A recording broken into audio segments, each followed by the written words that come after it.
you would always want to be on the side of having good credit. Do you think it pays to have good credit? Hey there, how you doing, Ronnie? Good. Well, How are you doing? pretty good. I want to thank you so much for joining this podcast episode, man.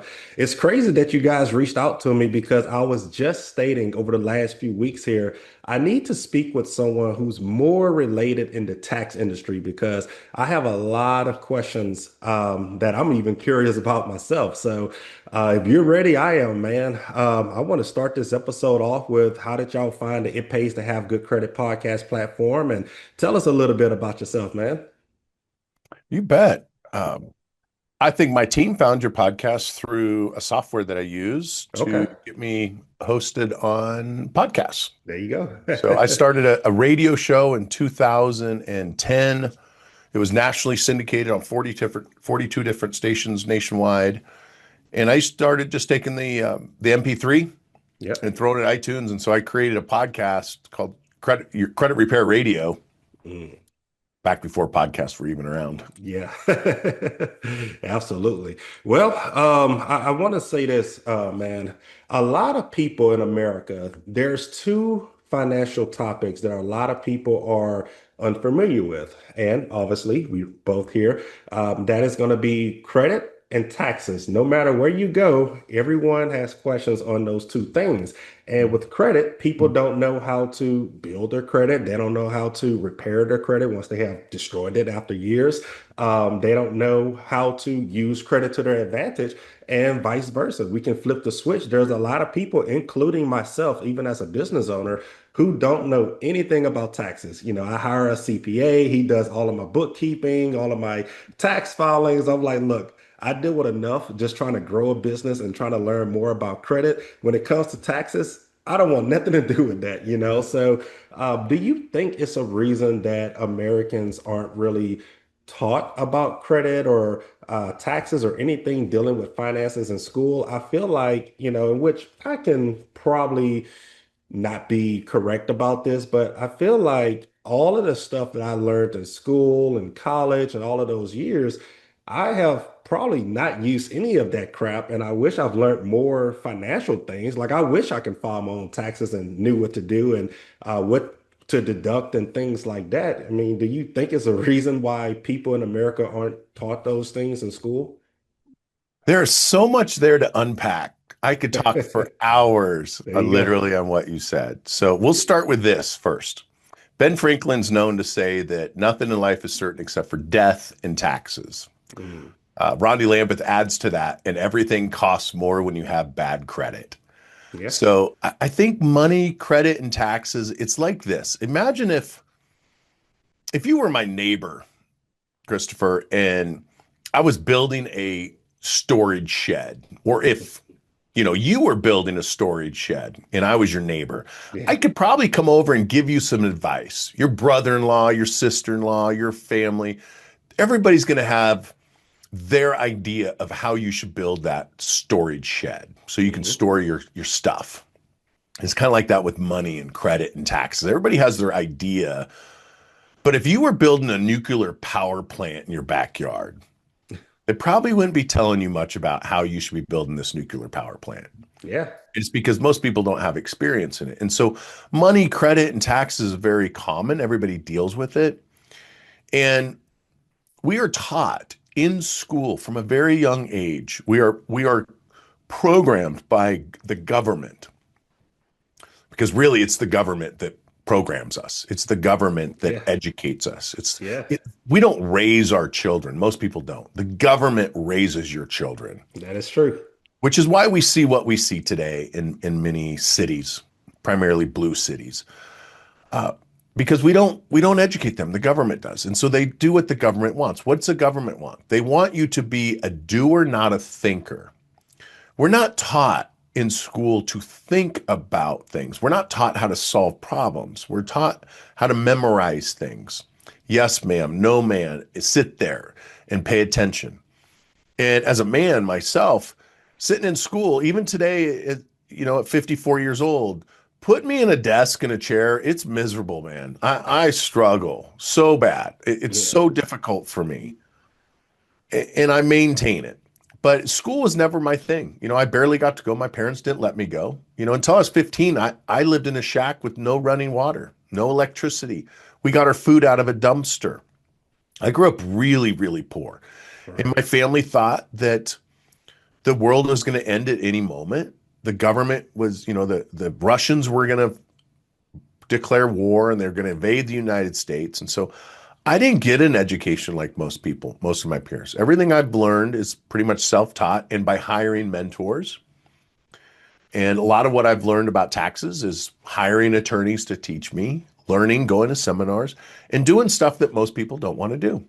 Okay. So here's why people don't know anything about money. And I just got off a podcast with someone in Australia because I speak all over the world. I got home yesterday from Guatemala. I was down there for 8 days teaching entrepreneurs how to reduce their taxes, how to protect their assets. So this is a worldwide thing. And I travel all over the world speaking on this topic.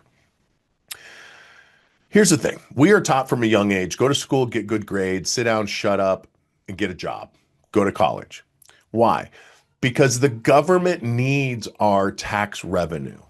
See, entrepreneurs, smart entrepreneurs, and billionaires and corporate America and the wealthy pay very little in taxes percentage-wise.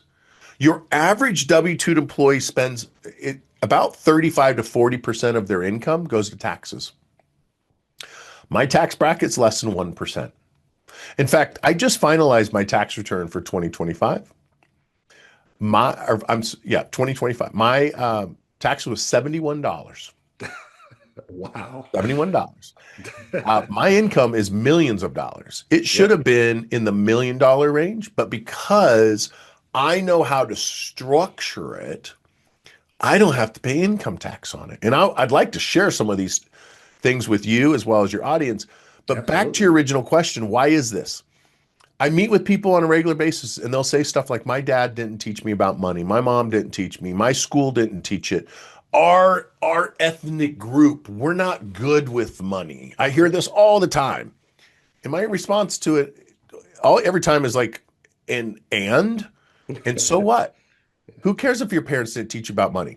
Right. There is an expiration date of blaming your parents for everything. Mm-hmm. There's an expiration date of blaming the government on why you don't know about taxes. You need to go out and do it. Yep. So I left home at 15 years old. I got tired of being beat up and tortured and forced to eat garbage and live in a shack. And so at 15 years old, I left home with the goal of becoming wealthy. Dang. In my early 20s, I become a multimillionaire. And there's not a single person in my family that now lives in poverty because they have to. Not a single person in my family, any of my cousins, any of them. Because I was the one, like my good friend Ed Milet says, be the one in your family tree that breaks the tree. There you go. We can choose who the one is.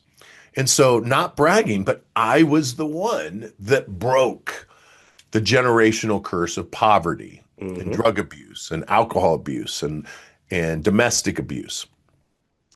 And I did that through entrepreneurship. So I love being an entrepreneur. I think it's the greatest profession on the planet. Our entire country was created by entrepreneurs, pissed off business owners that didn't want to pay taxes anymore. And so it's built into our Constitution. It's the most patriotic thing that you can do for your country is to legally learn how to eliminate income taxes in your life. Because, and this is how we fix our country and fix all the problems in the world, is by learning how to not pay taxes. Because if we stop paying more than we're legally required to pay, then the corrupt politicians on both sides of the aisle will have less money for fraud, waste, and abuse. And if we take away their money, we take away their power. And most of these corrupted politicians, the reason they run for office is so they get access to insider trading. Mm-hmm. I mean, I can go down the whole list. Dan Crenshaw, who's on the Republican side. He's the Nancy Pelosi of the Republicans. This dude went from making $50,000, $60,000 a year to being worth tens of millions of dollars on a $186,000 salary. AOC went from being a bartender, nothing wrong with being a bartender, Okay. but she's not a financial genius. And now all of a sudden she's worth $20 million. Right. And then you got the Somalian chick that married her brother, who is now worth $20 million in a matter of a few years. Like, there's some corruption there. So Oh yeah. if you can eliminate how much you pay in taxes, it pulls away all their power. Hmm. And so most of us are not taught, and it's done on purpose, Chris. The government doesn't want us to be entrepreneurs and thinkers. In fact, if you do what the government wants you to do, you don't have to pay income taxes. Here's an example. The government knows that entrepreneurs generally are thinkers. They're business owners. They're what really drives the economy. They're the ones that through lobbyists, create policies. And the government knows that it's really hard to wrangle and control an entrepreneur. So how do they control them? They control them by brainwashing kids in college. So here's a really interesting deduction that most people don't know about. If you are a business owner and you send your kid to college, you get a $35,000 deduction. You don't get that if you're a school teacher and you send your kids to college. No. You're already Yeah. indoctrined. But a business owner, they're like, hey, if you're a business owner, you send your kid to school, you get a $35,000 deduction. Hey. Because they want you to send your kids to school so they can brainwash them and break them of the entrepreneur inheritance. Right. So the long answer is, it's because the government wants us to be numb and dumb.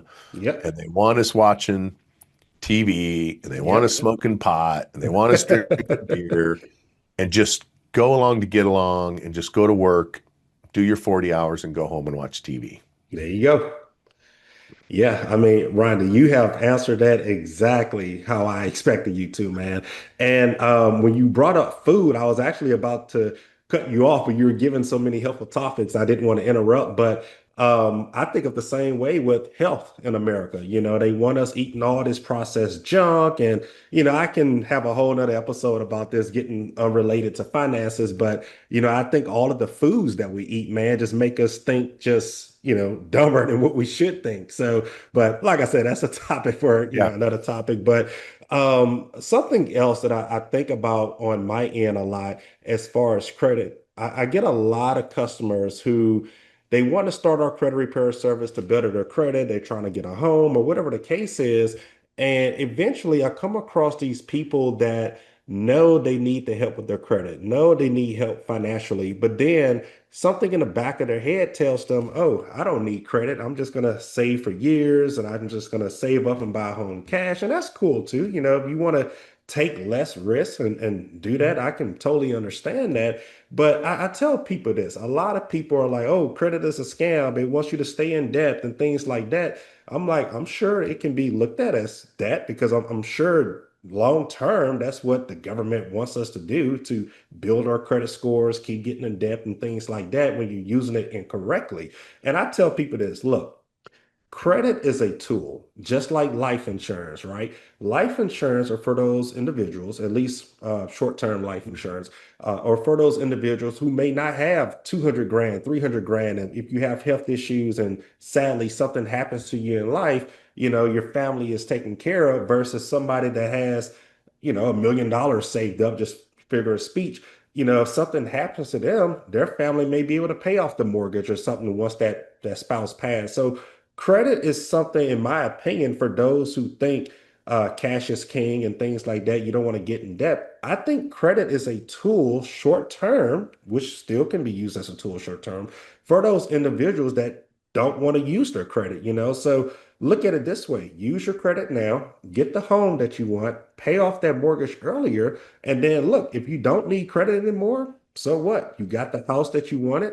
You can move on with your life and things like that. So I get a lot of people, and that's one of the main comment that I see on some of our social media ads that we have on Facebook and Instagram. There's like 10 people that's like, hey, I need your help. How do I sign up? And then there's this one knucklehead, oh, screw that. It's a scam. Don't sign up. You don't need credit. It's the worst thing you can do. The best credit score is a zero credit score. Just save up and pay cash. And I'm like, look, I'm sure I can agree with that, but at the end of the day, man, it's just a tool. Use it correctly, and you won't have yourself in that bind. Do you kind of agree with that? That credit can potentially be used as a short-term tool for those people who are even out there that's like, oh, I don't want to use credit. I just want to pay cash. How do you feel about that?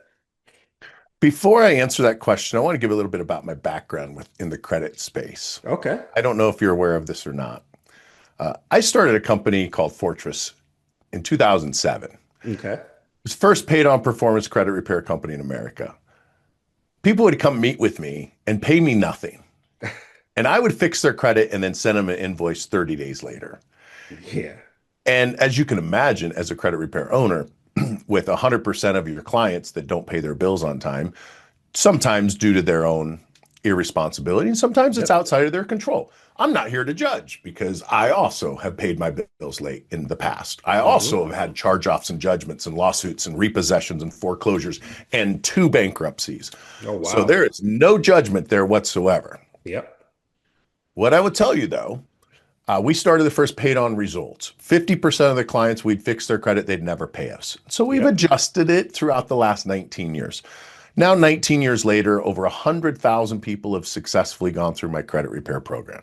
Wow. I can tell you this, credit is a tool. Your credit is a tool, not a trophy. Yeah. When I meet people, they'll be like, "Oh, what are you doing?" And I used to tell them I have a credit. Oh, I got an 800 credit score. You know what I'm talking about, Chris? You walk in, Yep. they get all puffed up. Like, I got an Yep. 850. I got a 900. I got a 750. And then the ones that don't brag about their score, they got credit issues. Yeah. And they don't have to say anything. I can tell. Yep. And when they say I got an 800, my response to them is like, oh, I'm so sorry.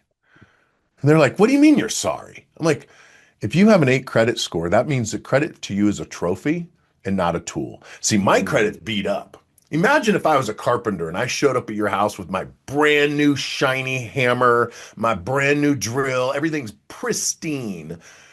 And then I go to build your house and you're like, are you going to use those tools? Oh, no, no, no, no. We can't use those tools. We got to keep them shiny. We got to There keep you them go. 850. No, no, we can't use tools. And so when I say I'm sorry you have an 850, it throws them back. They're like, what does that mean? I'm like, it's a tool. It's supposed to be beat up. Yeah. Now, I'm not saying you get collections on there. I'm saying you use it. You max out some credit cards. You get some loans. You get some SBA loans. You get some mortgages. Because the fastest way to becoming financially free is through debt and Mm. understanding how credit as a tool works and how the difference between good debt and bad debt. Hmm. The other part of that is most people don't want to learn about their credit. And that when you see that it's a scam, it's because they scammed Bank of America. The people that call you a Yeah. scam are the scammers. Yeah. I joke about that a lot. It's like a thief. Yep. I have a brother that's a thief that steals. He can't control himself. He's been that way since he was a little kid. Hmm. And guess what happens to him all the time? People steal from him Yeah. constantly. Yeah.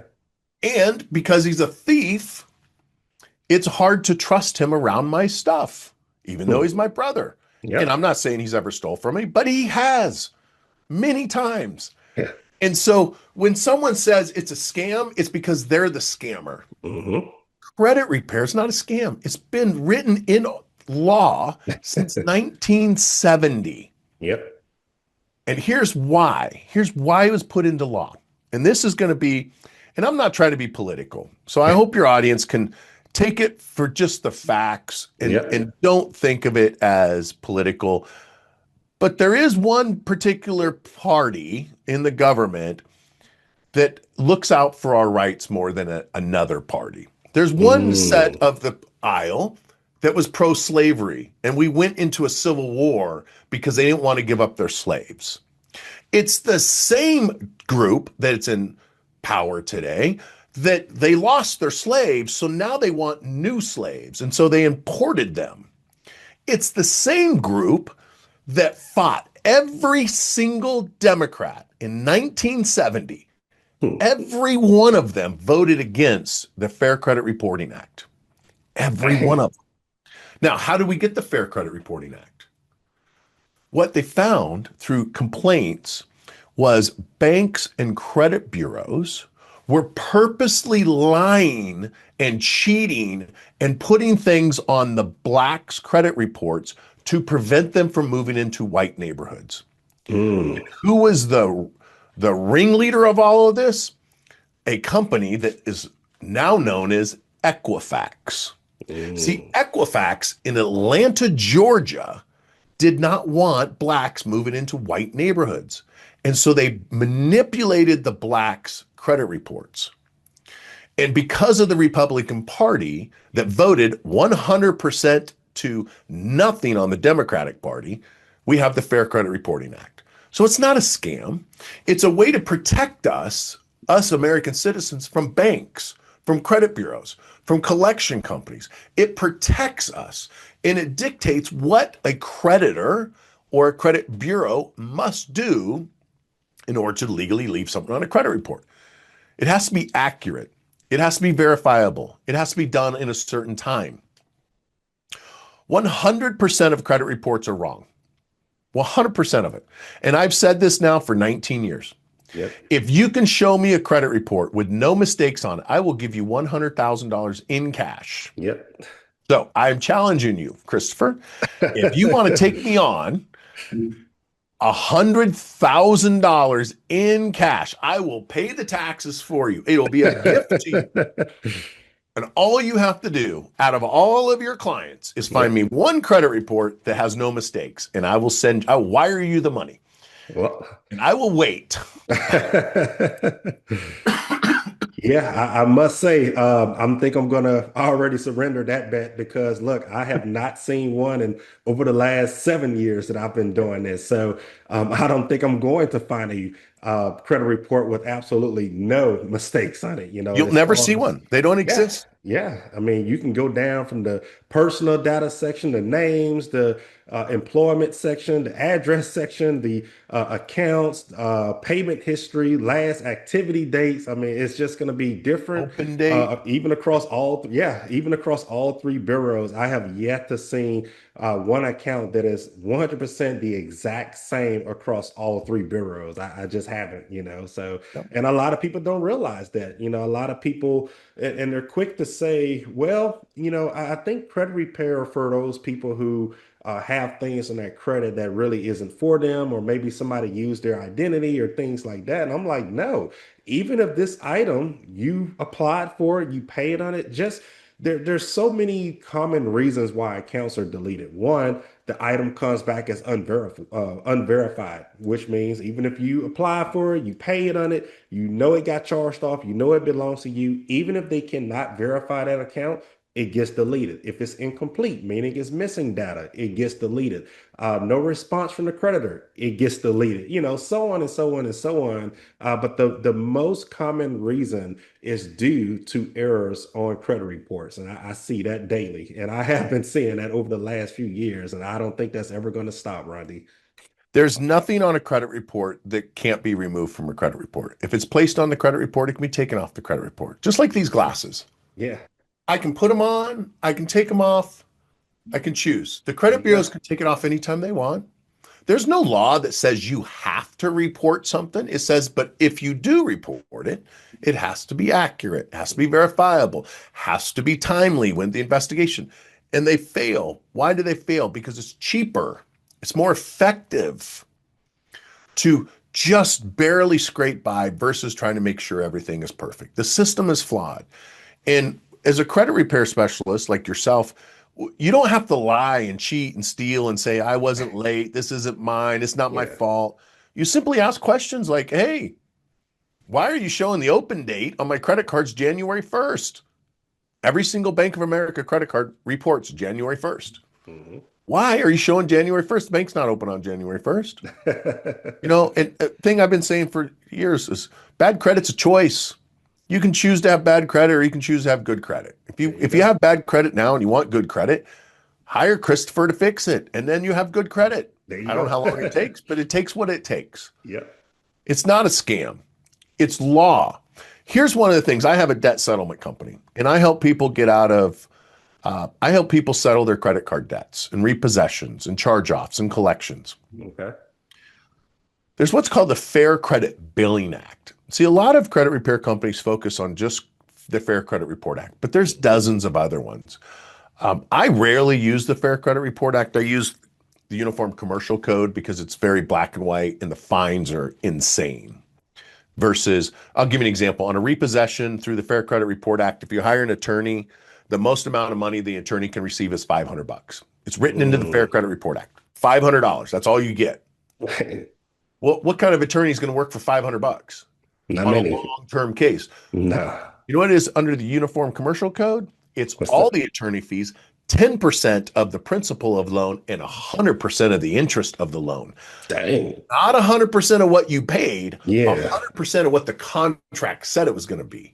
Cool. So if your car's repoed and it's done illegally, which almost all repossessions are done illegally, there's a substantial amount of money in there. But then we have the Fair Credit Billing Act. The Fair Credit Billing Act, how I use it is if you ever miss a payment, they're going to charge you a late fee. But here's the thing. They can't charge interest on that late fee in the month that you were late, but they do. So if you miss a payment on the first and their the payment's due on the first and you pay on the second, they're going to charge you a $30 late fee. Yep. They're going to add that to last month's balance and they're going to charge you interest on it. And it's not very much money. It's just a few pennies here and there, 15 cents, 20 cents. But under the Fair Credit Billing Act, you as a consumer have a right for a forensic audit. They have to prove, they have to list it all out of how they calculated their interest. And it's always wrong. And Dang. here's the cool part. They have 5 business days to get back to you. Not 30, Right. 5. That's insane. On the second request, if you send it and they ignore you, which they're going to ignore you, on the second request, they have 5 days. If they ignore you the second time, they don't have a legal right to collect the amount of money you owe on the credit card. Wow. They have to forgive the credit card and they can't close it and they can't report you late anymore. So you owe $10,000 American Express. You miss a payment. You hire Christopher to fix your credit. He sends it over to our law firm for the debt side of it, not the credit repair, because I don't do credit repair anymore. You send them over to me, Chris. I send them my letter through the law firm. Not only do we get the late payment through your work removed, but I get the $10,000 debt dismissed. They cannot charge anymore. And they can't close the credit card. So now you keep the $10,000 credit card, they pay off the balance, they remove the late payment, and you just go on with your life. Now, that's what the law says. Here's what really happens. Okay. They close the credit card, and then we send a letter saying, okay, now you've really screwed up, and if you don't pay us, we're going to go to court. So in the end, the late payment goes away, or the charge-off, whatever is coded, and the $10,000 goes away. Everybody Dang. wins. Chris Right. wins because he bills you for the deletion. I win because I get paid from attorney fees. There you go. The client. Yeah. Yep. Let me ask you this. Referencing back more towards the tax industry, I deal with a lot of crazy headaches sometimes in the credit repair industry. As you probably know these things, people call, they want their credit fixed in 2 hours. People call in and they're like, hey, I have 10 things in my credit. Can all 10 of these things be removed within next week? My lease is up. I have to get me a house. So many unrealistic stories, man. I can just go down the list of all the crazy situations I've heard. With the tax industry, I think you deal with mostly business owner, which I could be wrong. You may deal with a lot of W-2 people as well, but what are some of those crazy situations that you hear that are more like myths? Like me being in the credit repair industry, there's a lot of idiots on TikTok and Instagram that say, call the credit bureaus and all of these accounts will be deleted by tomorrow. I'm sure there's some crazy myths that goes on in the tax industry, and you have business owners just thinking they don't have to pay taxes every single time they go to you. What are some of those crazy stories you hear? I think the first one is the sovereign citizen movement. Yes, you can be a sovereign citizen. So here's the thing. When we were founded as a country, it was entrepreneurs and business owners tired of paying taxes. And so they created the United States, and we went to war. It was over taxes and other things, freedom of religion, freedom of speech, the right to bear arms, etc. It's not a mistake that that's the first, few amendments of our Constitution. And so being sovereign, so each individual state is technically its own country. So when you're born, I live in Idaho, and I'm from Idaho. I was born in Oregon, so technically I'm a resident, I'm a Oregon citizen.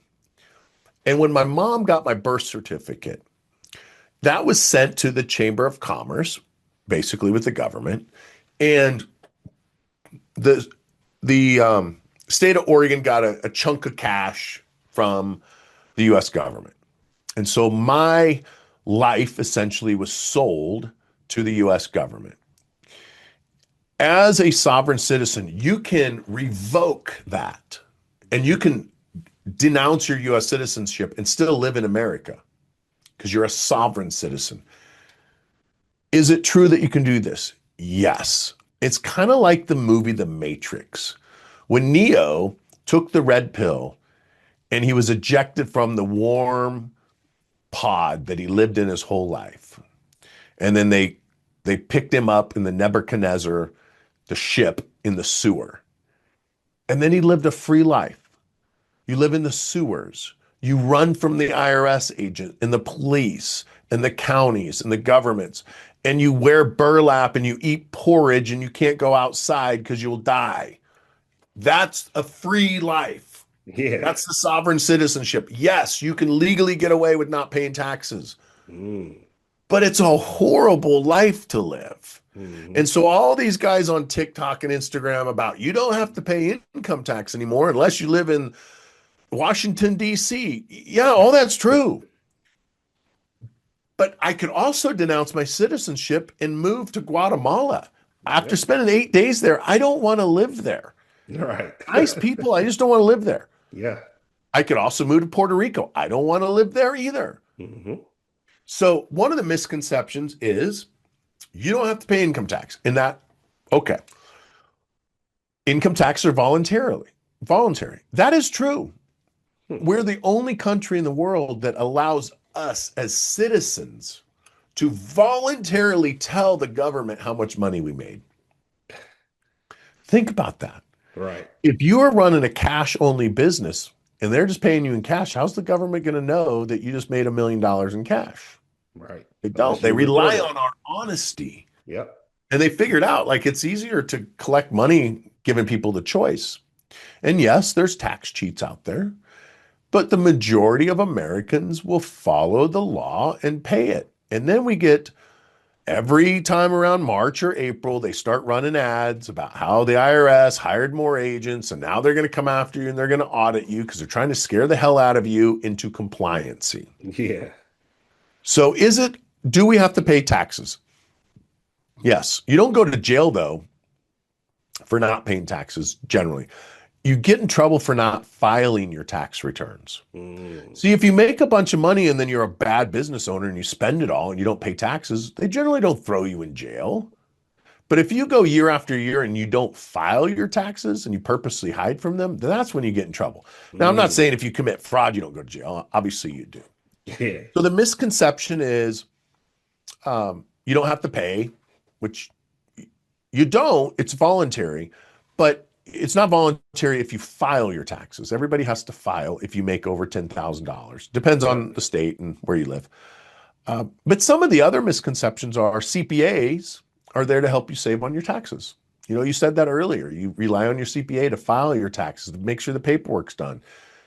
And that's what CPAs do. See, if you think about money as a sport, there's rules. There's offense, there's defense, and then there's the rules. What most people do is they focus on just offense. That's all they do. They just want to make money. They want to score, and they ignore the defense. And they ignore the rules, and they don't study the rules. They just make money. And you can't win any game, including the game of money, without doing all three. Do you watch the Super Bowl this weekend? Yep.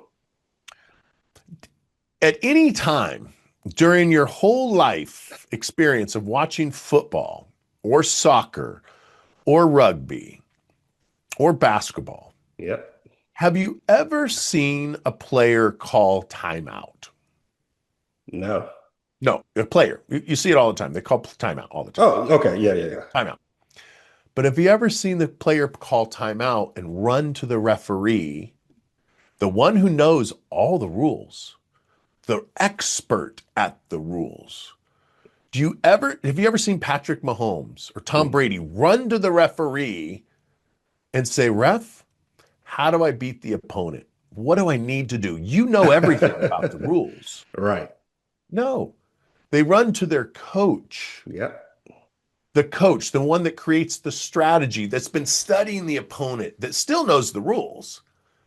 But occasionally, they're not there to break the rules, but if you break the rules a little bit, they kind of look the other way, where the referee, they got to call the rules because that's what the referee's job is. Yep.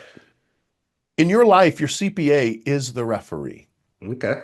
Your CPA is there to do your bookkeeping, to do your Hmm. accounting, to file your tax returns, to make sure the forms are filled out properly. And then every time you ask, can I write this off or write that off? Their answer is no, because that's their job. I'm the coach. I'm the special teams coach. I watch the opponent. I study the opponent. I know the rules, but I Yep. don't know all the rules. I don't do Mm. paperwork. I don't do accounting and bookkeeping. I have no experience. I didn't go to school for 4 years to learn how to count numbers. I create plays that win. I create strategies to beat the opponent. Yep. So one of the biggest mistakes that entrepreneurs make is that they rely on the CPA to be their coach. And it's Hmm. unfair to the CPA because that's not their job. Yep. And then what they'll do is the CPAs deserve it, though, any criticism I give them, because they have convinced the world that they're tax professionals, and they're not tax professionals. They're Mm. bookkeepers, and they offer a commodity. And so every once in a while, if they think they're going to lose you as a client, they'll come up with something. They'll throw you a bone. They'll be like, hey, by the way, you could do this deduction, Mm. but just enough to where you pay them the money. Now, maybe your CPA is different than my CPA, but Who I've never knows? had a CPA ever in my 30 plus years of being an entrepreneur ever sit me down and go, let's go through your taxes. Let's figure out what we're going to do. And here's some strategies. And this, you can do this and that. It never works that way. Hmm. And I don't ask them to now. I just say, here's my tax. I rarely even talk to my tax preparer anymore. I just send them my K1s and they file my personal tax returns. I file Hmm. my own business returns because business returns are a piece of cake. It's Yeah. the personal return that's hard. Yep.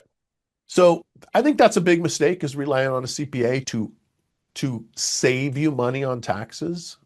And every time you go to the CPA, just think of the referee. Yep. That's what they are. Yeah. And they're amazing at bookkeeping and making sure you follow the rules. Hmm. Not so good for creating strategies to win. So I want to give you a couple strategies. Is that all Okay. right? Yeah, absolutely. Because I know, you got lots of credit repair strategies Yeah, that we could, yeah. talk. I got some serious war stories for almost 20 years of dealing with credit repair. Okay. But let's talk about some tax strategies where people can do this. Now, I work with business owners primarily, but I also help W-2 employees. Okay. But primarily what I do is asset protection. I do asset protection through corporate structure. And I create corporate structures based on the Uniform Commercial Code. And the way I discovered this was through the credit repair space of reverse engineering how to remove things from people's credit reports, and studying lawsuits and figuring out how the credit bureaus lost and how the collection company lost and the bank lost.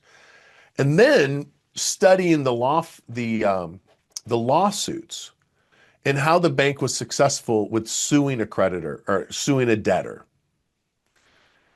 And then I started studying the Uniform Commercial Code, and I realized how billionaires operate and how most of Fortune 500 companies operate, how Apple operates.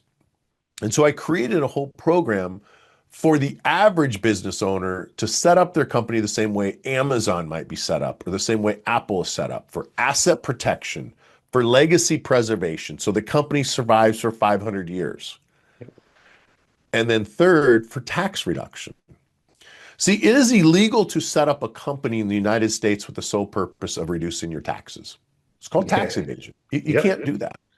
It has to be for the purpose of either asset protection or to make money.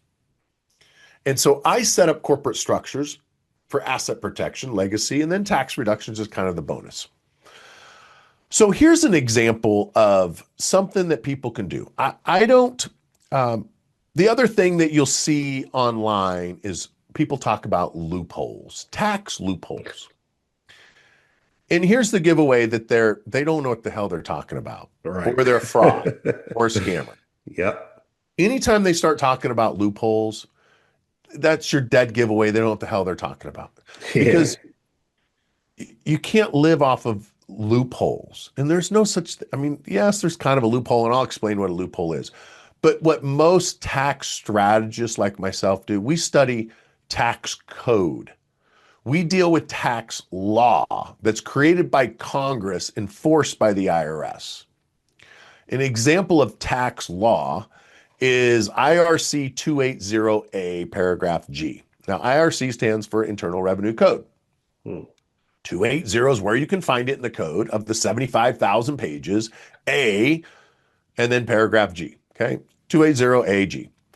And there it states that any taxpayer is able to rent their primary residence 14 days a year, 100% tax-free, no limit on how much you can rent it for, and do not report the income. Pretty simple. Yep. Now, people will call that the Augusta Rule loophole. It is not a loophole. It has been on the books in law since 1976. Here's what happened. There was a senator that was living in Augusta, Georgia. Augusta, Georgia, every year in April has what's called the Masters Golf Tournament. 200,000 people go to Augusta, Georgia to watch this golf tournament over a 2-week period. There's only 200,000 people who live there. So imagine 200,000 people show up. Right. Where are they going to stay? Right. Well, they rent houses from people who live there. Well, there was a senator had this mansion on the golf course, and he rented his house to one of the golfers for 6 figures. And then he got a tax bill that pretty much offset all of the money because it was short term. He earned it all in 2 weeks. So he went back to Congress and did what Congress does well. They figured out how to create tax code for themselves. So they created IRC 280A paragraph G that says you as an American citizen or a taxpayer, not citizen, but taxpayer, can legally rent your house, your primary residence, 14 days a year, tax-free. Tax deductible if someone pays it to you, tax-free to you, don't have to report it. No limit. Here's the loophole part of it. The code says your primary residence. It doesn't say house. It doesn't say boat, doesn't say RV, does not say townhome, doesn't say condo. It doesn't say van down by the river.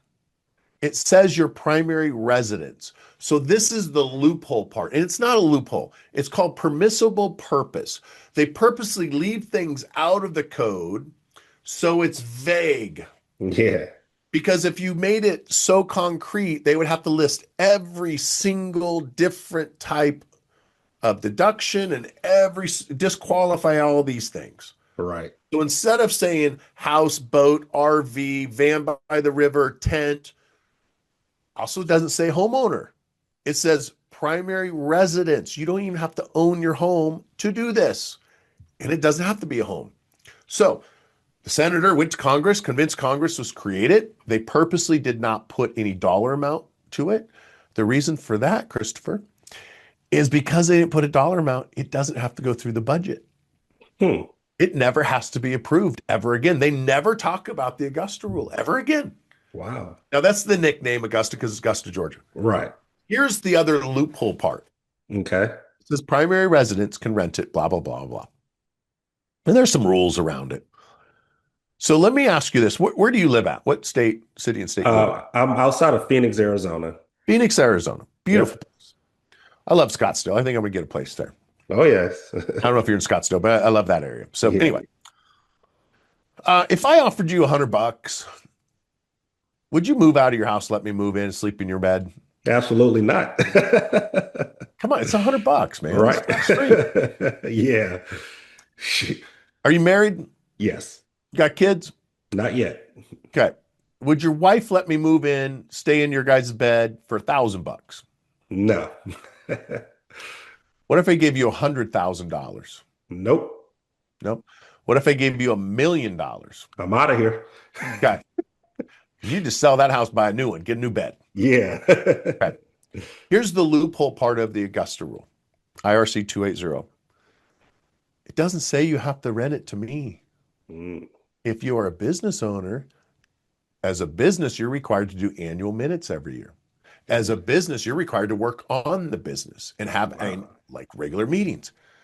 The code doesn't say who you can or cannot rent it to. So the loophole part is you rent it to your business. So now instead of renting it Mm, to me for $1,000, what if you rented it to your business for $4,000 per day for 14 days? mm. That's $62,000 that you can pull out of your credit repair company, 62 grand, put it in your personal pocket and pay no income tax on it whatsoever, all based on tax law. Wow. Now, what do you have to do that? Well, you have to have some comps to prove that $4,000 a day is a reasonable amount. And I can tell you it is based on, I mean, we have to look it up, but you have to come up some comps. And I have clients in Phoenix and in Yeah. Scottsdale, and its average is around $3,000 to $6,000. So Yep. $4,000's not a stretch. No. You got a super nice house, could be more. If you got a smaller house, it could be less. Hmm. Okay. You got to have it written in your minutes that your company allows for this. You got to have a rental agreement and you have to move the money. Yeah. Now, if I can make it to where you save $30,000 in income tax to where you just got to do some paperwork, is it worth it for you to spend 5, 10 minutes a year doing some paperwork? Absolutely. Save 30 grand. Yeah. Okay. Now, that's not a loophole. The law is the law that you can do this. The loophole is it doesn't say you can't rent it to your own business. So Mm. when I say that I make millions of dollars a year, but I only pay $71 in tax, it's because I don't make income or I don't receive income that's taxable. Mm. See, I live on a 5-acre farm with a big house in a very nice neighborhood. And I'm not saying that to brag. Yeah. I just live in a really, really nice neighborhood. Most of the homes in my neighborhood are $5 million and up. So when my neighbors rent their houses, it's for $10,000, $15,000 a day because they Yeah. do weddings. So those are my comps. Hmm. So the only income that I take out of my business is I rent my house to my business. And I only rent it to them 14 days a year, but it's a substantial six-figure income that I don't have to pay taxes on. And that's Wow. why it's $71 instead of, you know, over $1 million. Anyone can do this. Here's another one for you, kids. You don't have kids yet, but you're going to get them someday, Yeah. right? Yep. Business owners are legally allowed to pay their children up to $16,100 per year to help out in the business if it's your family-owned business. Mm. I was just on the phone with a woman, new tax client. She's got 4 kids and 10 grandkids. Now, her kids are all adults, so she can't pay the kids anymore, but she's got 10 grandkids. And I said, if we have your 4 kids create businesses and your business hires your kids' business, so her business hires another business to do work, marketing, social media, wash the company car, mow the company lawn, whatever, like legitimate. Yeah. I'm not talking about BS stuff. I'm like legitimate Right. work. Hmm. She could pull $160,000 out of her company and run it through her personal bank account, basically end up into her grandkids' bank account and pay no taxes on it. Wow. So she's like, but I don't have $160,000. I said, I know, but what happens if, do you ever spend money on your grandkids? She goes, yeah, I spend probably $3,000 a year on each kid. So I said, okay, that's 30 grand. She's like, yeah. I said, let's create some businesses and run $30,000 of revenue from your business to the grandkids' business. So it's tax deductible for you. And you're on the bank account with the children because children can't have a bank account on their own.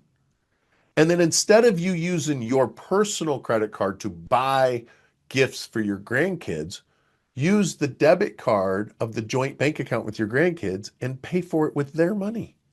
Hey, Now, there's some paperwork you got to do. But again, yeah. is it worth it? I have a client that's got 6 kids. So he's pulling $96,000 out of his business, and his kids are models. And he does Facebook ads and Instagram ads and TikTok ads with pictures of his kids. Mm. And so he pays his kids as a model. They get Yep. paid. And then instead of giving the money to them to go blow it because they're 8 years old, he uses the money to buy their clothes. He uses their money for gymnastics. He uses the money for football and karate. He uses the money for investments. He uses some of the money to pay his mortgage. Mm. So if you're a business owner and you got kids and they're not on salary through another LLC, you are missing out. That you're just throwing money away. Dang. Forbes did a study, a 10-year study, and you can read it on my website. Forbes did a 10-year study with over 10,000 business owners that sent in for 10 years, sent in their tax returns. And here's what Forbes discovered. 94% of business owners pay more in taxes every year than legally required to pay. Dang. 94%. Oh. So when I go stand on stage in front of 10 people or 10,000 people, 94% of the audience is paying more in tax. Yep. Christopher, you're paying more in tax than legally required to pay because you're not Yep. doing Augusta. And Mhm. there's many other things you could be doing, but Augusta is an easy one. Yep. So, you could probably pull, basically, if you take how much, you don't have to say how much your house is worth, but think about it in your mind. How much is your house worth? And then figure 5% of it. So if your house, I'm going to make up a number. Your house is, I have no idea what your house is worth. Yeah. It's worth $500,000. Yeah. A good rule of thumb is you can rent that house for $25,000 in Augusta rule. That's just a real good rule of thumb. 2,000, it's 5% of what the house is worth. Okay. Now, if you live in an area like Phoenix, do you think hotel rooms and Airbnbs, when Phoenix has the next Super Bowl, do you think the rentals during the Super Bowl week are going to be more expensive than the rest of the year? Absolutely. That's when you do your comps. Mm. You do it during the Super Bowl week, or you do it when F1 is going on, or you do it when Coachella is going on, depending on where you live. Yeah. So you do your comps because, again, this is the area of interpretation of the tax code. It doesn't say you have to do it on the cheapest day of the year with the cheapest comp in the crappiest hotel is your comp. It's not what it says. It says you just have to have comps. You don't have to be a good business owner. You just have to be trying to make money. Right. So when we do our comps, we look for the most expensive day of the year. So like my clients that live in San Francisco, guess what we did last week? We ran comps for Airbnbs around their neighborhood, which was a lot higher because of the Super Bowl. Dang. This week, they're going to be a lot less. So we're not going to run comps this week. Right. We run comps last week. Yeah. And you don't have to be an owner to do this. My daughter, who's a nurse in Las Vegas, the Super Bowl was there last year, and she was able to rent her house for $1,500 a day. Now, her rent's only $2,000 a month. Right. And she's a renter. So she was able to take a week vacation, come stay with me on my farm in Idaho, rent her house, and raise enough money to pay almost a year's worth of rent. Because during the Super Bowl, a crappy hotel, if you could get one, was $1,500 a night. She's got a 5-bedroom house. Right. So $1,500 a night is not that much money for 5 different dudes or 10 different dudes living. Yeah. And look, she's like, hey, if you pay for my rent for a year, you can sleep in my bed. I'll just get a new bed. There's a Absolutely. fun little, they're not loopholes. There's lots of like, here's another one for you. Okay. Uh, the wealthy don't do 401ks, IRAs, and H. They one because if you make if you make too much money, you can't do a Roth IRA anyway. Mm. So it's not really fair that the middle class get to have IRAs and 401ks, but me as someone who's wealthy, I don't get to have one because I make too much money. Now, I don't make any money now, or I Yep. don't make any money that's taxable. But if I wanted to participate, I couldn't participate. And that's not fair. So they went and they hired some lobbyists that went and convinced Congress that it's not fair that business owners can't participate in IRAs, HSAs, and 401ks because we make too much money. Hmm. So Congress, knowing that it's the wealthy that contribute to their campaigns, created what's called an 831B. It's also part of the tax code. 831B is where you're going to find it. Okay. It's essentially a 401k for your business or an HSA for your business. It's a combination of the both.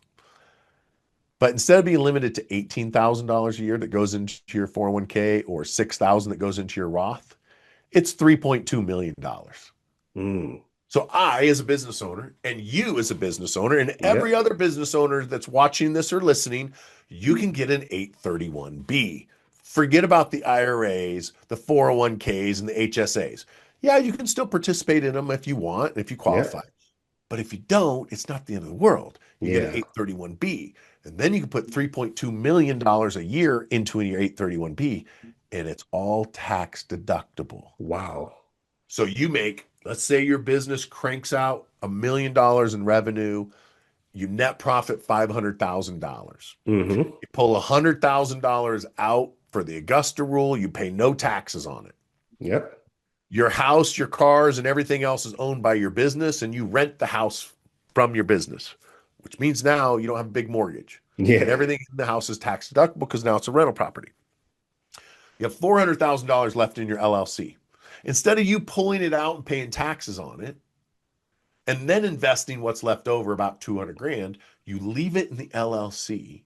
You contribute it to your 831B, all 400,000 of it.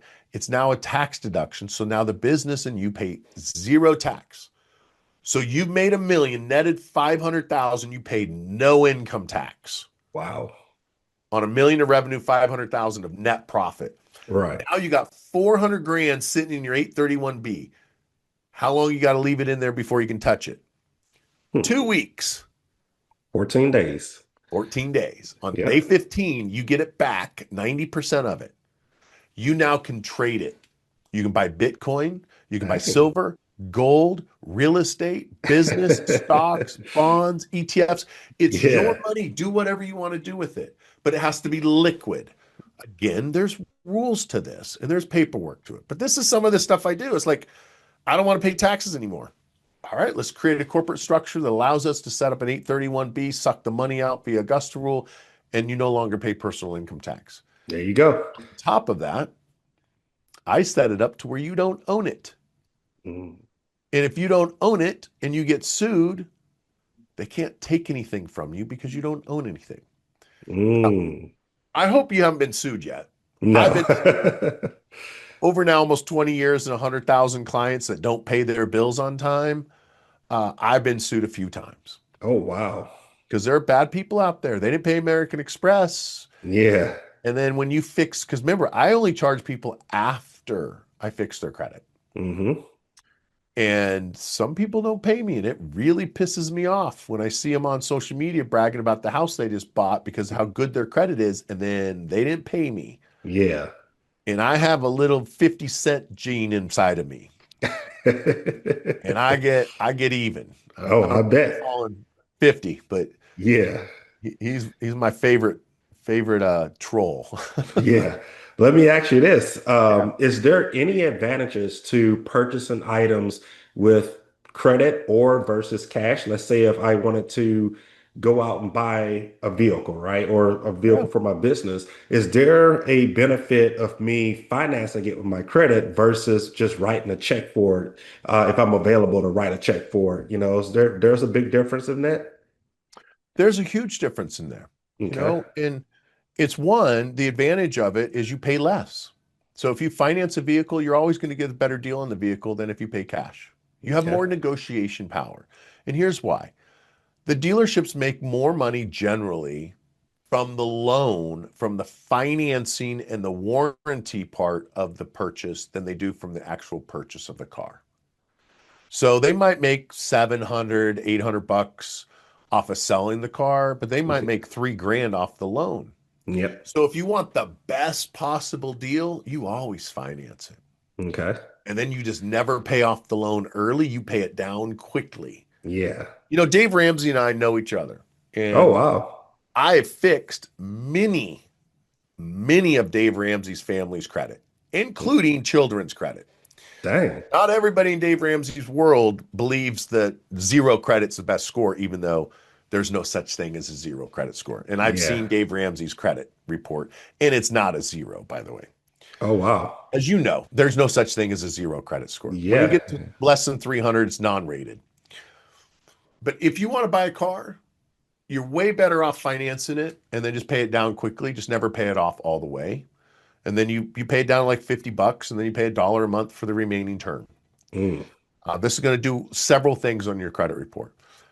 The other thing is when you buy a car, if you have good credit, like I think my interest on my Tundra is 2.9%. I think in the last 15 years of owning vehicles, and I usually have between 3 and 4 vehicles at any given time. I think other than my Ferrari, I never put any money down. And Oh, on my wow. Ferrari, I used my American Express card for the down payment. Yeah. And then I financed the whole damn thing, and I had it on a credit card at 0% interest for 12 months. So I become very wealthy using credit. Very, very wealthy. Dang. Most of my real estate, my apartment complexes, that's all credit card money. Because you can get a credit card like the American Airlines City Executive, that's the black metal card. Mm-hmm. They give you $50,000 every year, interest-free, for a flat fee of 3%. 50 grand. Dang. So for 1,500 bucks, they will loan you $50,000 interest-free. Wow. I take it every year. And then I Yeah. take that 50 grand, technically 48,500, and I go buy real estate with it. And then a year later, I refinance it. And I pull the money out. I pay off the credit card. As soon as the credit card's paid off, they give me another $48,000 at no interest. So credit's a tool, not a trophy. Mm-hmm. And if you can use other people's money, and if you can get it, even if my general rule on using debt is someone else pays for it. And then if it's personal debt, I have 2 rules. One, if you have to finance your recreation, you don't have time for recreating. Mm. Not saying you should not finance your recreation. Like if you want to get a side-by-side or a motorcycle or a 4-wheeler, I'm not saying financing is bad. I'm saying if you don't have the amount of money to buy it in cash, you should not be financing it. Mm. Then you do finance it and you use your cash and you leverage the cash in real estate or stocks or trading. We live in a world now. When I grew up in the in the 80s and 90s, if you wanted to become wealthy, you started a business. And now, if you're growing up now and you're in your teens or 20s or even, it doesn't matter what your age. But if you really want to get wealthy now, it's through investing. Yeah. You get a business, and I love ownership, business ownership. I think it's the greatest thing in the world. I think it's what makes the world a better place. What makes the world go around. It's the economy. And the way we solve problems is through entrepreneurs. Elon Musk is an example. Yep. Fixed a lot of problems when he bought Twitter. Yeah. If you want to make a difference in the world and become an entrepreneur, and then you live off a very small portion of how much money you make, and you learn how to invest the rest. You know, last week, crypto or Bitcoin crashed. Do you see that? Yeah. Yeah. And people were kind of freaking out about it. I was celebrating. I texted clients saying, sell your Bitcoin right now. Sell it all. Sell everything you got. And they're like, I just bought it for $100,000. I'm like, even better. Sell it for 60. So under the tax code, the way it is now, if you sell crypto and you lose money, there is no rule that you have to wait 30 days to rebuy it. You can sell it and 30 seconds later buy it back and take the loss. So if you bought Bitcoin at 120,000 and you sold it at 60,000 and then immediately bought it back 30 seconds later at 60,000, how much did you lose? You started out with one Bitcoin, you ended up with one Bitcoin. Yeah. Did you really lose any money? Doesn't sound like it. No, because you still got the Bitcoin. Yeah.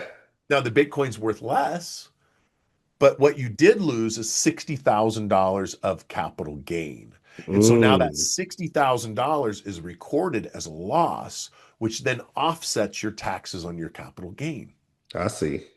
So when it crashed, I don't know if it crashed, but when it went down in value, Yeah. I was excited. I was selling all kind of crypto because I wanted to take the loss and then immediately bought it back.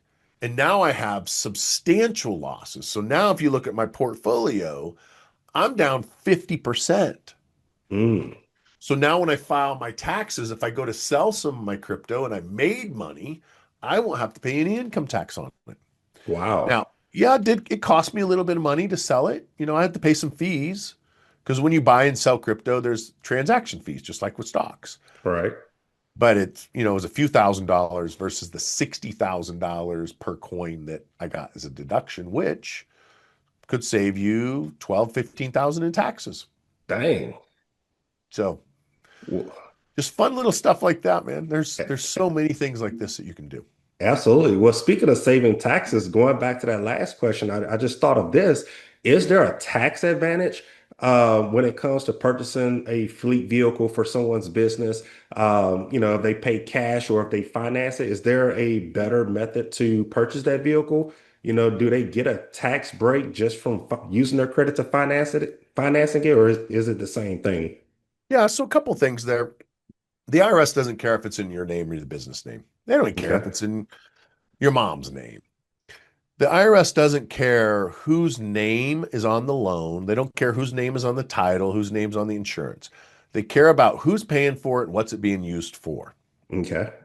So I have a client, that is an Uber driver, and he makes over $100,000 a year driving for Uber in San Diego.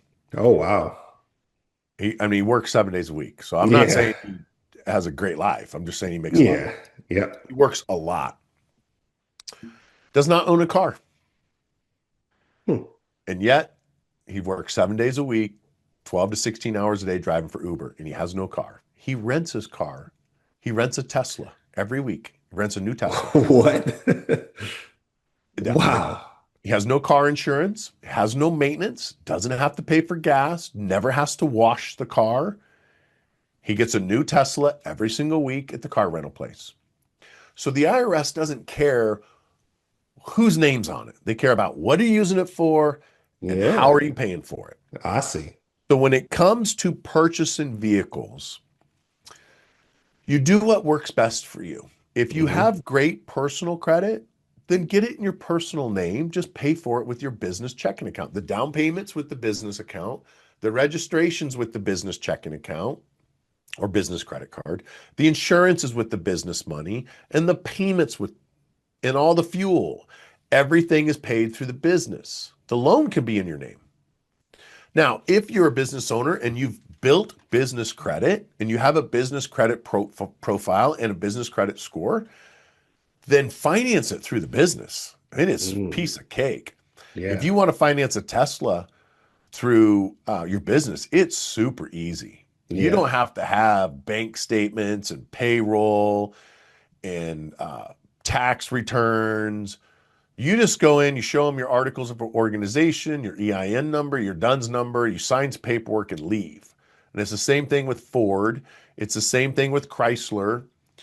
And the same thing with General Motors. They have corporate fleet programs, but you don't have to buy like these big trucks and vans. You can go into Ford and get an F-150, or you could get a Bronco using fleet credit, which is just business credit. But according to the tax side of it, it doesn't matter. Okay. As long as you're using it in the business. Now, can you go and buy a car and say it's a business thing? Sure. But if you get audited, you're kind of screwed. Yeah. But here's something that I'm surprised very few people are talking about it. At least I'm not seeing it.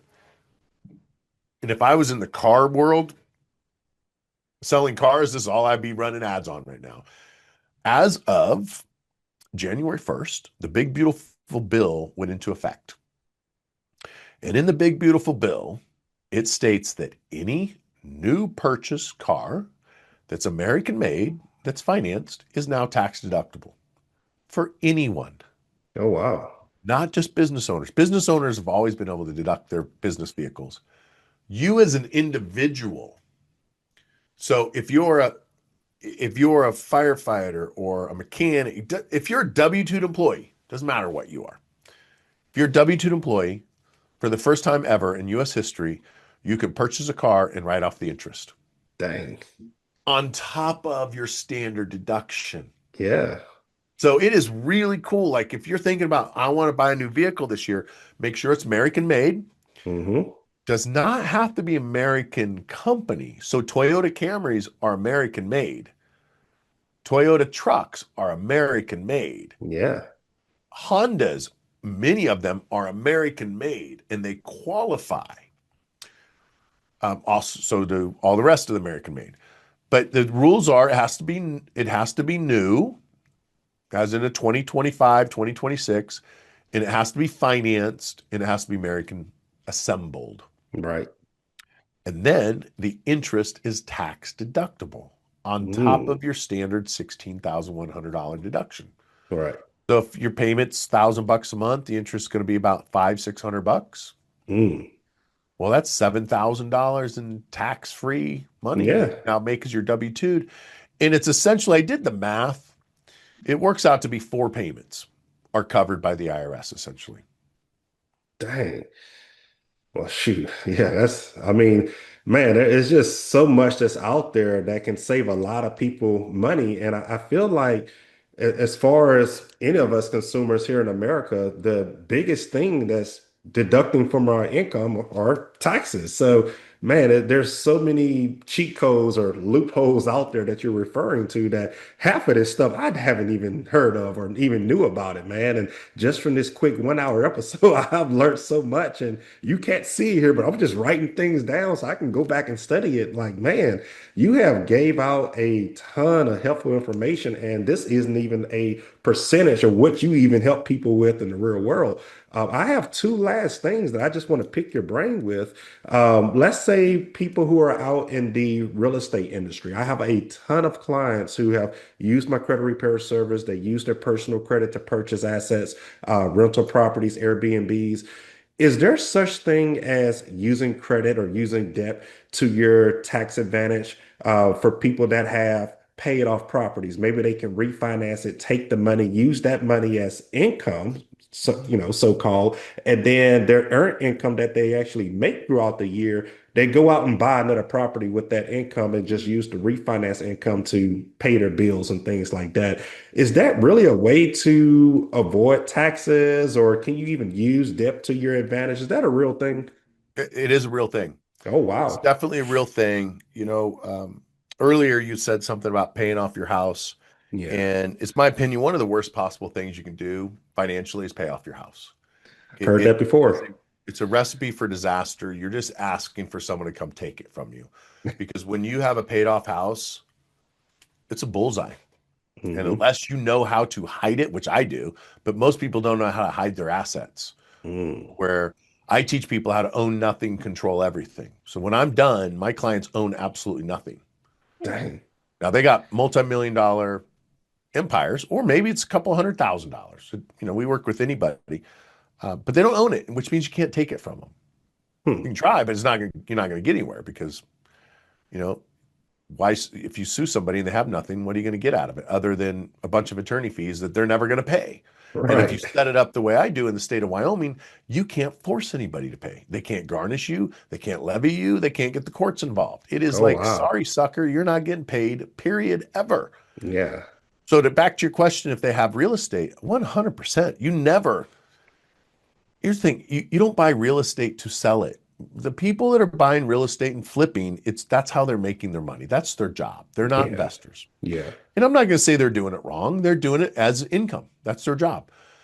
just don't call yourself an investor, because that's not investors. The way I do real estate is I buy it and I let someone else pay the mortgage, and I use someone else's money for the down payment, usually another loan from a credit card, business credit or business line of credit, Okay. that I don't have to report to the bank, because it's not me that took out the loan, it's the business that took out the loan. And I'm the one buying the real estate. So I don't have to disclose to the bank that 25% of my down payment, or the money I'm using for the 25% down payment, is Bank of America's money through my line of credit. Yep. So I buy these homes 100% down, or the apartments 100% down. You let the tenant pay off the mortgage. And then instead of selling it and paying taxes on it, you just get a loan. You get a Borrow line of against credit. it. It's something that every single property that you have should have a line of credit on it. And anytime you want money, you just borrow it. And then the tenant pays the mortgage off again. And then when they pay off the line of credit and you want a new Ferrari, you just go borrow the money from the line of credit. Yeah. And this is how, like, guys like Robert Kiyosaki and Grant Cardone and Pace Morby and a lot of the other people that you might know of that are in real estate, Yep. they don't sell properties and make money. They use the bank's money and they pull it out. Another example of this, and this is something that we call it the Musk method. Jeff Bezos, Yep. he's not the owner of Amazon. He owns 12% of Amazon. Anything less than 20% ownership, you're not the owner anymore. So if someone would sue Jeff Bezos, they actually couldn't sue Amazon because he doesn't own Amazon. Or if Oh, Amazon got wow. sued, they can't come after Jeff because he's not the owner. And this is how all publicly traded companies work. And this is how I set up the companies for my clients, where they don't Yeah. own them. They control them, but they don't own them. So you can't sue my clients. Two, because they don't own the business, they don't have paid income tax either. But here's what Jeff did. He's like, hey, I want to build a $500 million ship, also known as a yacht, but it's Yep. enormous. Yeah, I've seen it. Well, you've seen it. It's Yep. incredible, right? Yeah. Here's how he paid for it. He could have sold $1 billion of stock, paid $500 million in taxes, had $500 million in cash, and then paid for the ship that way. Yeah. That would be the Dave Ramsey way to do it. Rice and beans, beans and rice, and don't Yep. use debt. There you go. Save up your pennies until you got $500 million to buy your ship. It's not what he did. Instead, what he did is he went to the bank and said, hey, I want to buy this ship. I'm going to build this ship. I don't want to sell my stock. So I'm going to give the stock to you as collateral on this $500 million loan. And so the bank loaned him $500 million. The collateral was the Amazon stock that he held. He then took the $500 million and he bought the boat. He rents the boats to his other rich friends, which then pays back the $500 million loan. And then he gets back his $500 million in shares. Yep. Now, the loan is a 10-year loan. So do you think the Amazon stock is going to be worth more or less in 10 years from now? Probably more. Probably more. And that's what the bank is also counting on. Yeah. So if he defaults on the loan, they're going to get the boat and the stock. Yep. So what he's going to do is, and this is very common with the wealthy when they buy these houses, most people don't know this. They're all interest-only loans. So when they buy these $10, $15 million mansions, they're interest-only 5-year loans. And so what they'll do is they'll go get these 5-year loans, 10-year loans with a balloon payment. So what Jeff will do is a 10-year loan with a balloon payment. So at the end of 10 years, it's interest only. He's going to owe $500 million. He's just going to go to another bank, use the same collateral, and pay off the existing loan. And he's going to keep repeating that process. That's how they don't pay any income taxes, is they're using debt. Yep. Now, if it was real estate, here's how you use it. And this is the only thing W-2 employees can do really to offset their income taxes, is you buy under the big, beautiful bill. It allows individuals, W-2 employees, to purchase short-term rentals. You do what's called a cost segregation report which is going to give you about a 25% of the purchase price deduction day one. Mm. So you make $100,000 a year as a W-2 employee. Yep. You go buy a $400,000 rental property. You have to put 25% down or 20% down. Yep. You get a loan for that. So now you have no money, or maybe you have money saved up. Doesn't matter. You put your money down, you buy this $400,000, you're going to immediately get approximately $100,000 write-off that year, Yeah. which means you don't pay any income tax on your $100,000 salary. Mm. You just saved $35,000 in income tax. Yeah. You take the 35 grand and you pay off the loan that you took out for the down payment. The next year, you do the same thing over and over again. So that's one way to use debt. The way that the wealthy, the real estate wealthy, don't pay taxes is the same way. Like when I buy an apartment complex, it might be a $10 million apartment complex, but I'm going to do a cost segregation report and I'm going to get a $3 million write-off. Mm. So now I raise money. So on that $10 million, I might put $1 million of my own up. Then I bring in another $2 million from investors. We use their money to put the down payment. I buy it. Now, when I do the cost segregation report, I didn't lose $3 million like my tax return says I did. But the government wants us business owners to buy affordable housing so we can provide housing for people that's clean and safe and affordable, because the government doesn't want to do housing. Right. If you do what the government wants you to do, you don't pay taxes. So if I go buy a $10 million apartment complex, I get a $3 million write-off, which means I can make $3 million this year and pay no taxes on it, which saves me about $1.5 million in taxes. Yep. Which that's now $1.5 million I have to put on the next apartment. Absolutely. And as long as I keep doing that, I never pay income tax. Wow. And eventually those mortgages are going to be paid down or paid off. And then I go and I get lines of credit and I suck the money out and I go buy more real estate, or I go buy another Ferrari, or I go get another airplane. Yeah. And it's just the game. It's just Monopoly. Absolutely. But most people think they can win the game of money or win the game of Monopoly by just collecting the $200 as they go around. Right. Think about that. If you played Monopoly with someone, they never bought anything on the board. They just collected their $200. Yep. There's no chance of them ever winning. Yeah. Now, is it a good life? I don't know. Maybe they want to live that way. Right. I'm not judging them. If they want it, that's great. It doesn't work for me, at least not at this part in my life. Yeah. And I don't judge it, because we need people to. My good friend says, Andy Frisella says all the time, we need people to make my French fries. We need French fry makers. So. Yeah, absolutely. Well, I'm gonna wrap this episode up with one last topic here, and this is mostly for our small business owners who are listening to this episode. Number one, is it smart for everyone to create an LLC for their business? I feel like just on the internet, everyone, as soon as they think of a side hustle, the first thing they say is, "Oh, I need to create an LLC for my business." Should they structure it a certain way? And secondly, is it smart for small business owners to write off every single thing if they're planning to purchase a home within the next year and they have to provide 2-year tax returns and things like that? Is it smart for them to show that they've made $0 or, less money than they actually made? Tell us a little bit about that. Starting LLC, I was under that, back before I was a tax advisor and a strategist. I thought that you had to have an LLC to write it off, but that's not true. Okay. There's no tax advantage to LLCs. Zero. Hmm. Not one single tax advantage between the difference between a sole proprietor and an LLC. Not one.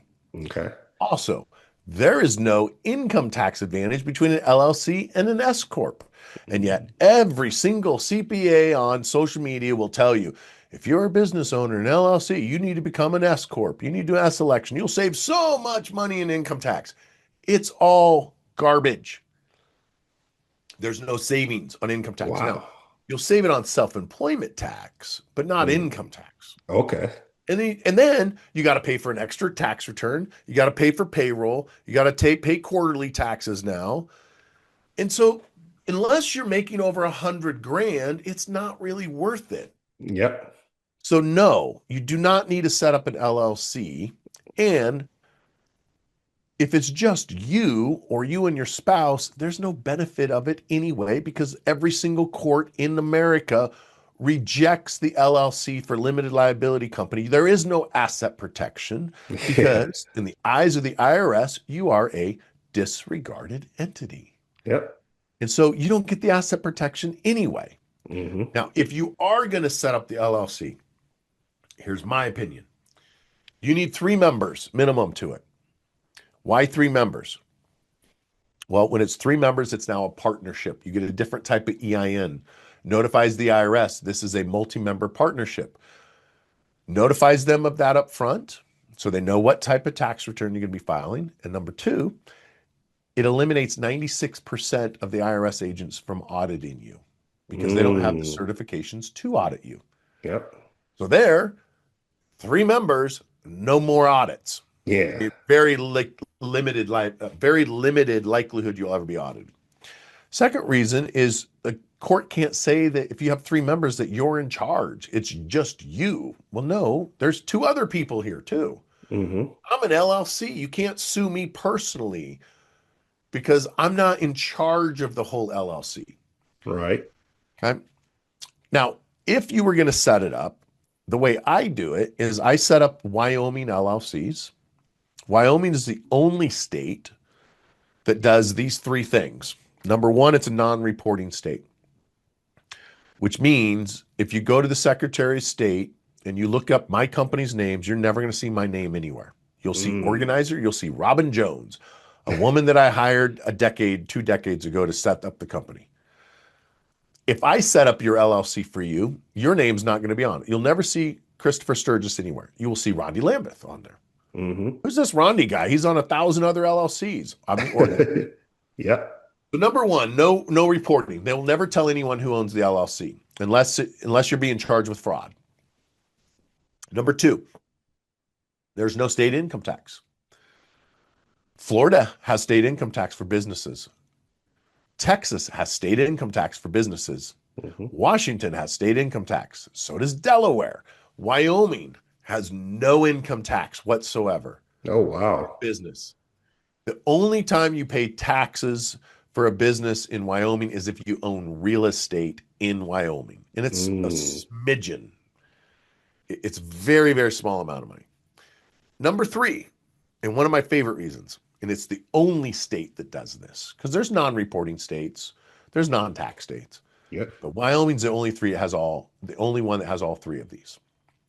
Non-charging, which means if someone sues you and you lose, they cannot take charge of your company. They can't take charge of the checking account. They can't take charge of the assets, of the contracts. All they can do is put a lien on your company and stand there with their hand out, wait for you to pay them. And as long as you never do a distribution of profit, which there is no requirement to ever distribute profit, they never get paid, ever. So what I do is I set the LLCs up in the beginning of a series of LLCs with contracts. And so we never issue profits. We have contracts to another LLC to suck the profit out of the company. So now if your credit repair company makes $500,000, you don't take the profit. The profit goes to another Wyoming company, your holding company.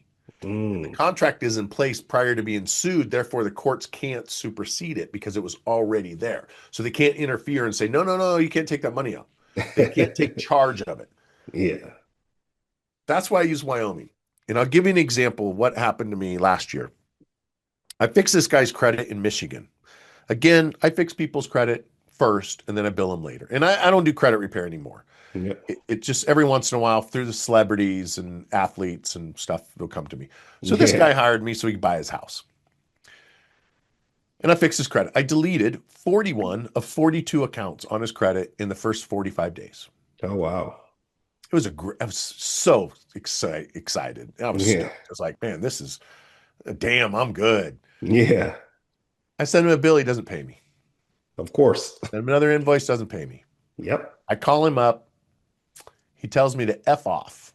He's not paying me because I saw you on social media. I don't like what you said, and so I'm not paying you. Well, it turns out he lives in Michigan. He's married to another dude, and I said something, and he didn't like it. Yeah.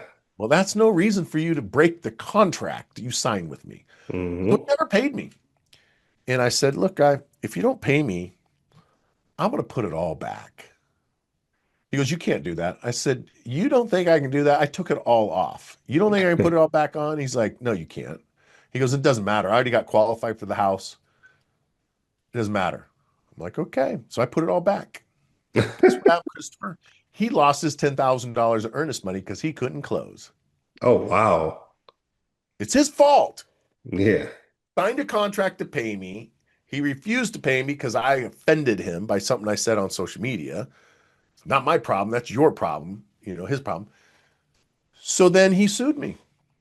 And he sued me for violating the Credit Repair Organization Act, which is charging money up front prior to the service being rendered. Except for he forgot he never paid me because I didn't charge him Right. anything. I don't charge people. Right. And so I went to court and sued me in Wyoming the way he's supposed to. And the courts dismissed it. They're like, you never paid. You have no proof of payment. So they Right. dismissed it. So then the same shady attorney went and filed a lawsuit against me in Michigan, but never Hmm. served me, which means I never showed up. I Yeah. never filed any paperwork. So they got a judgment against me for basically what he lost. Well, he's not against me personally, but against my Wyoming LLC. Yeah. The Wyoming LLC is non-charging, which means I will never pay him his $10,000, $12,000 judgment. Dang. And he got a little surprise last week. Oh, So wow. there's another law that's on the books, and it's called a 1099-C. If Yep. a creditor forgives debt, they're supposed to send you a 1099-C.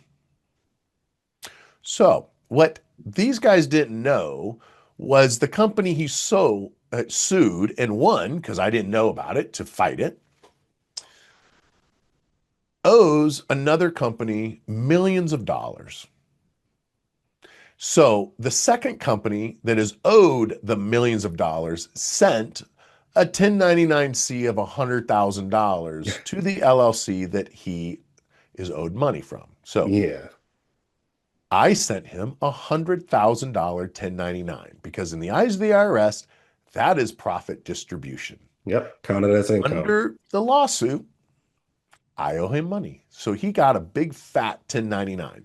So not only did he not get the money that he sued me for, but now he has to fight the IRS, and I'm out of it.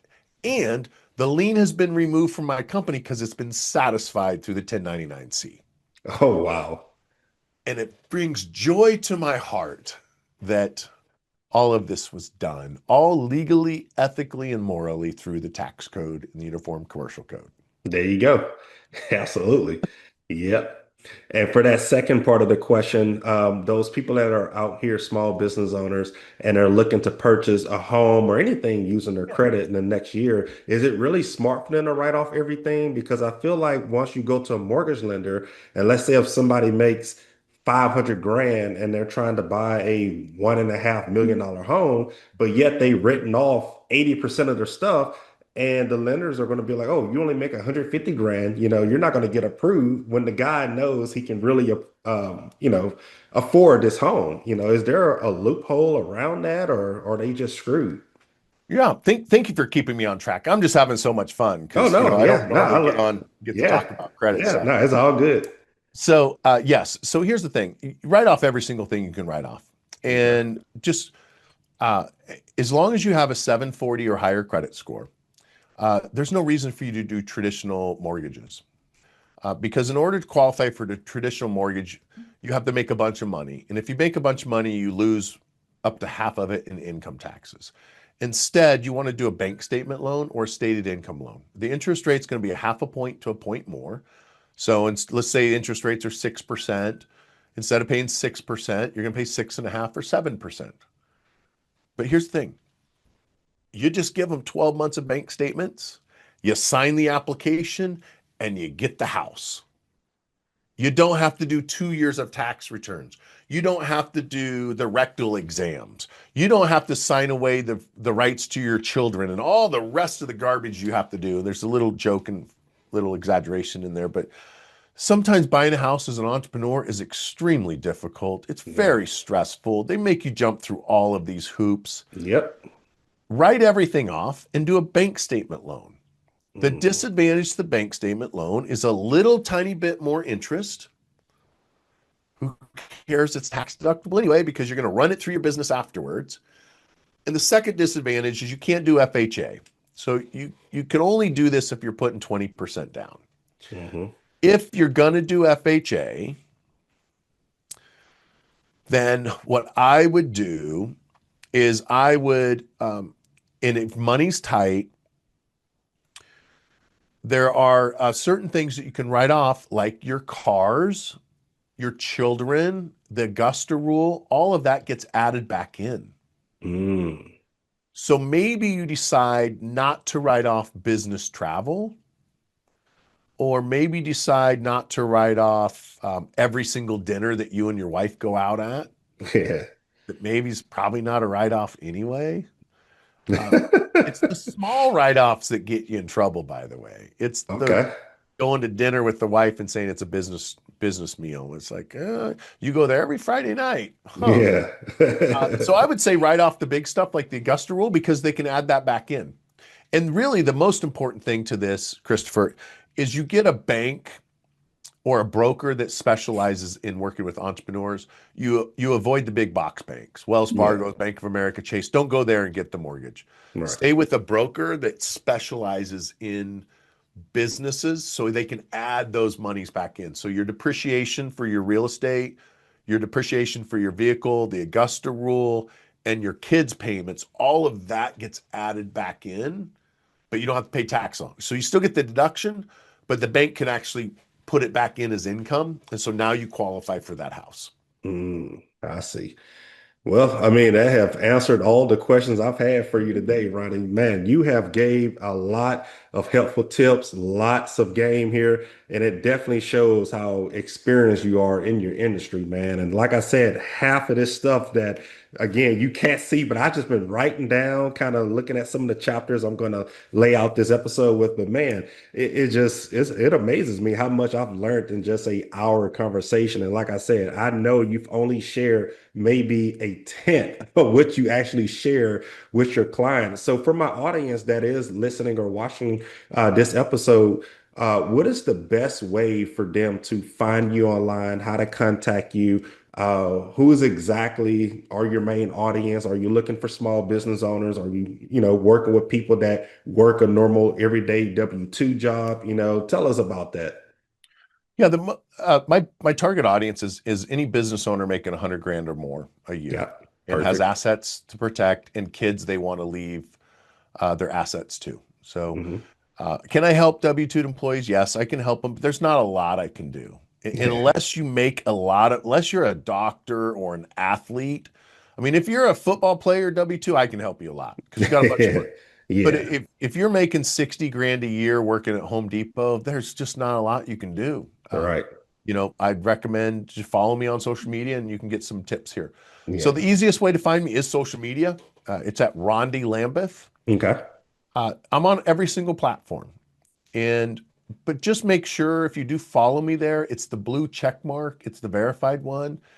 It's not an ego thing. It's just I have lots of duplicate accounts. I have scammers that are selling Bitcoin and crypto courses and all kind of nonsense. That's not me. I'll never ask for money from you on social media. If I'm going to ask you for money, I'm going to call you and ask you for money. And then you can also go to rondilambeth.com. And then once a month, Christopher, I do a workshop. It's a couple dollars. I think it's $30. I'm going to give you a discount code, so it's 50% off. Okay. But every month I do a 3-day workshop that I teach people how to set up their LLCs, their S corps, and their trusts. I show them step by step, move by move, how to do it. I show them how to maximize their credit, how to minimize their debt, mitigate their taxes. I do this over a 3-day period. It's coming up in 2 weeks from now. Okay. You can register at winningthetaxgame.com. It's winningthetaxgame.com. And you want to use the discount code FORTRESS. I'm sorry, no. You want to use tax-free. Discount code is tax-free.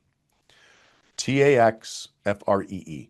That's going to give you either 50% or 100% discount. Oh, wow. Okay? So winningthetaxgame.com/tax-free.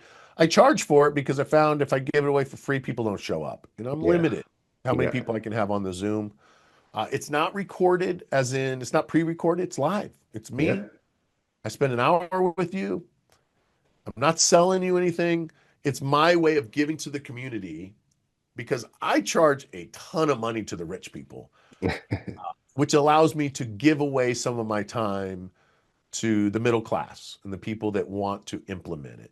Yeah. The cool thing is the small fortune. The reason the rich pay me the small fortune is every dollar they pay me is $2 they don't have to give to the IRS. So if I charge them $100,000 to do something, they save $200,000.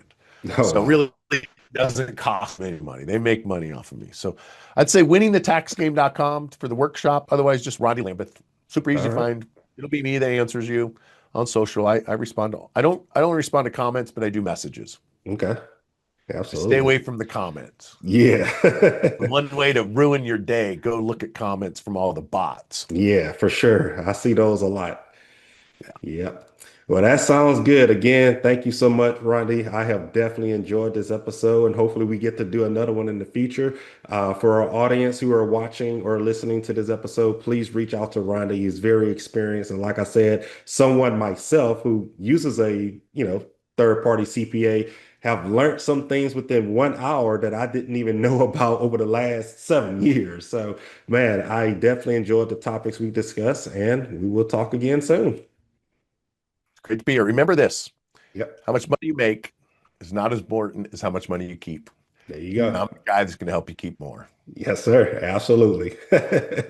All right. Until next time, Rondi, take it easy. Thanks for tuning in to this episode. If you wish to be a guest on our podcast, visit StirgusCreditRepair.com and click the podcast page to schedule an episode. If you need help with your credit, you can also sign up at StirgusCreditRepair.com and start your free trial today. Stirgus Credit Repair. Stirgus Credit